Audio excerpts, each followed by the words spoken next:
como vocês estão? Bem-vindos a mais um estudo da lição Roteiro Team. A lição dessa semana teve por nome Quem receberá o Espírito Santo? E o verso para decorar está lá em Atos 2, verso 2 até o 4, e diz assim: E de repente veio um som do céu, como de uma rajada de vento impetuoso, e encheu toda a casa onde eles estavam assentados. E lhes apareceram línguas como de fogo, que se repartiram e pousaram sobre cada um deles. E todos foram cheios do Espírito Santo, e começaram a falar em outras línguas, conforme o Espírito Santo lhes concedia falar. Na lição da semana passada, nós vimos as últimas palavras de Jesus. E além de dar ordem aos discípulos para pregar o evangelho a todo mundo, ele prometeu que deixaria um presente com eles depois que partisse. Aliás, não apenas prometeu esse presente, mas disse que a missão para o mundo deveria começar quando esse presente chegasse. Jesus sabia que os discípulos estavam com medo do que estava por vir e que eles se sentiam sozinhos e inseguros sem a presença de Jesus com eles. Por isso, confortou os discípulos dizendo que, mesmo depois que ele voltasse para o céu, ele enviaria um Consolador que os acompanharia e os guiaria no caminho, mesmo que eles não vissem Jesus face a face mais. Você já deve ter visto na Bíblia várias vezes falando do Espírito Santo, mas eu não sei se você entende muito bem o que isso significa. Talvez a gente só pense em alguma coisa que é como Deus, ou aquela voz que fala na nossa consciência. Mas o Espírito Santo não é só isso, é algo muito mais profundo.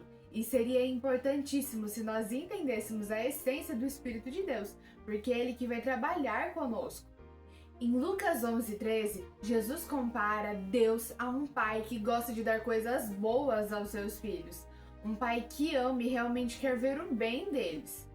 Mas isso não quer dizer que Deus vai dar tudo o que você quiser, todos os desejos do seu coração. A verdade é que quando temos o Espírito Santo no coração, ele nos ajuda a moldar os nossos desejos à vontade de Deus. O Espírito Santo trabalhando em nosso coração consegue enxergar tudo que temos lá dentro. E nós não temos só desejos bons para nós mesmos, ou vontades, presentes que gostaríamos de ter de Deus. E às vezes, quando Jesus diz que nós ganharemos do nosso Pai aquilo que precisamos, nós pensamos que apenas meia promessa está cumprida. É bom ter o Espírito Santo, mas às vezes pensamos que Deus tem a obrigação de dar tudo aquilo que nós queremos. Às vezes, no nosso entendimento, nem coisas ruins são. Às vezes é uma oportunidade de estudo, uma de trabalho, alguma coisa que nós entendemos que precisamos para o nosso dia a dia, algo material ou alguma coisa em questão de relacionamento. Mas esse é um dos motivos para os quais Deus mandou o Espírito Santo. O Espírito Santo trabalha em nosso coração, mostrando o que de fato é a vontade de Deus e o que são apenas desejos da carne. Ele nos guia para o melhor caminho, porque Deus sabe de tudo. Quando nós permitimos que o Espírito Santo trabalhe em nosso coração, ele nos ajuda a entender os nossos desejos e as nossas vontades pelas lentes de Deus. Assim, podemos entender o que de fato é bom para nós e qual é a vontade perfeita de Deus para a nossa vida. A Bíblia já dizia: Eu é que sei os planos que tenho a respeito de vós, e são planos bons de te dar uma vida boa e feliz. Deus sabe tudo antes mesmo de acontecer, e Ele nos envia o seu Espírito para que podemos ficar tranquilos e para que possamos seguir no caminho certo, mesmo sem ver como Deus vê. A história da descida do Espírito Santo na Terra em Atos é cheia de simbolismo e riqueza de palavras.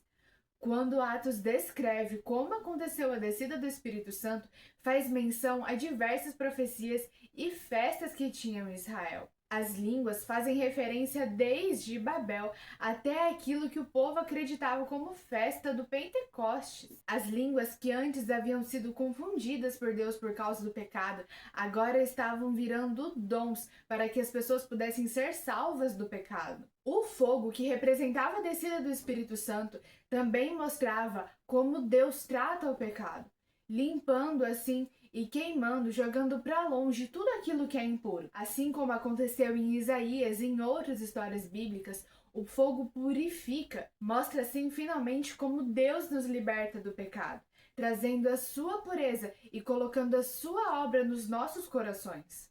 A história também conta que aquela época era a época de festa em Israel.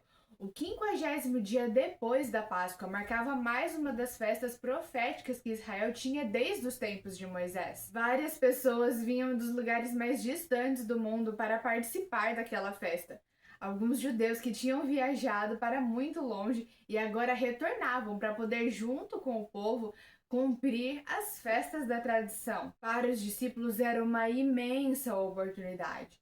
E não pense que foram só os 12 que receberam os dons. Naquela casa haviam mais de 100 pessoas que estavam unidas num mesmo propósito, em orações e súplicas, reconciliando-se com os outros e pedindo que Deus os usasse. A descida do Espírito Santo também era uma prova para os discípulos de que o sacrifício de Cristo tinha valido a pena. Ele já estava começando a cumprir as promessas. Podiam senti-lo cada vez mais próximo. O céu se alegrou em poder dividir os dons de Deus com a terra, e finalmente várias profecias ditas por vários homens foram cumpridas naquele momento. Mas o Pentecostes, a descida do Espírito Santo, não estava destinada apenas para aquela época de Atos. Deus promete que nós também receberemos seus dons hoje, e todo aquele que buscar receberá o dom do Espírito Santo para acompanhá-lo no caminho. Mas preste atenção. A plenitude do Espírito não será dada àqueles que anseiam poder ou que desejam fogo em suas entranhas, ou os que gostariam de ser prestigiados pela simples presença de Deus. A plenitude de Deus virá para aqueles que o buscam, na esperança de que Ele os transforme literalmente para que sejam semelhantes a Ele e os capacite a ser instrumentos em suas mãos para cumprir a missão no mundo. Após Cristo voltar ao céu, os discípulos passaram dias se preparando. Eles oravam, agradeciam a Deus e pediam ajuda com as suas fraquezas. Eles realmente estavam de coração entregue, e apenas por causa dessa grande comunhão entre os irmãos e devoção para com Deus que eles puderam finalmente receber o Espírito Santo para poder espalhar a mensagem para os outros. O nosso espírito hoje deve ser o mesmo que o dos discípulos. Nós não podemos negligenciar esse dom que Deus está nos dando. Se não fosse o Espírito Santo, nenhuma das boas coisas que existe nesse mundo ainda existiria. A nossa natureza pecaminosa não pode ser vencida sem a ajuda do Espírito Santo e do poder do sangue de Cristo. Nós precisamos estar focados para não perder de vista essas coisas e não acabar deixando o Espírito Santo falando sozinho. Agora, para você refletir, um homem chamado David Watson disse uma vez: se Deus tirasse o Espírito Santo de nosso meio hoje, 95% do que estamos fazendo continuariam do mesmo jeito. Contudo, se Deus tivesse tirado o Espírito Santo do meio da primeira comunidade cristã, 95% do que estavam fazendo teria cessado imediatamente. Aquilo que você está fazendo está sendo guiado pelo Espírito Santo? Ou será que você ainda precisa consagrar uma grande parte da sua vida a Deus? Nós não sabemos o dia em que Jesus irá retornar, mas com certeza a nossa vida não é eterna aqui neste mundo. Não sabemos o dia que vamos ir embora deste planeta também. Precisamos estar atentos para não deixar o Espírito Santo de lado.